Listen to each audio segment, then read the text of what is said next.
В рамках проекта мы провели анкетирование среди 38 учителей естественно-научных дисциплин. Мы пытались выяснить, как платформа влияет на их качество преподавания, как часто они это используют и как часто применяют обратную связь, которая была написана коллегам. Многие учителя, около 67% учителей, отметили, что платформа положительно влияет на качество их преподавания, но только 18% преподавателей отметили, что уверенно используют эту платформу каждый день. Это показало нам, что платформа требует доработок, так как и в методическом плане, также и в плане сопровождения. Учителям важно не только получить балл, но и понять, как им расти в профессиональном уровне. Мы также проводили наблюдения за уроками физики и программирования с использованием электронной платформы. Мы фиксировали, как использование платформы в целом влияет на структуру урока, на вовлеченность учащихся, на постановку цели. В интервью наши коллеги отмечали удобство платформы, но при этом говорили о трудностях таких как о избыточных критериях, о неясной шкале и в целом о формальном подходе.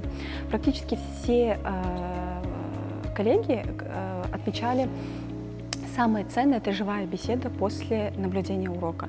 То есть в целом мы пришли к выводу, что инструмент по-настоящему эффективен только тогда, когда сопровождается живой беседой после наблюдения и сопровождается педагогической поддержкой внутри сообщества. Я, как координатор команды, провел общий анализ всех этапов нашего исследования, анкетирования, наблюдений и интервью с педагогами.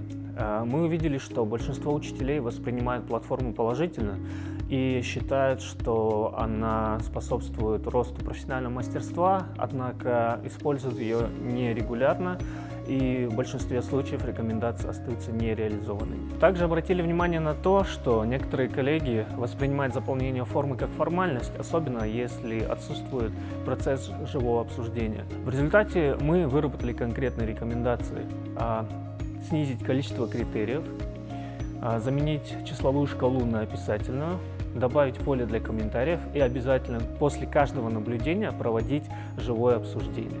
Мы уверены, что при таких изменениях платформа сможет стать полноценным инструментом профессионального развития, а не просто цифровым отчетом.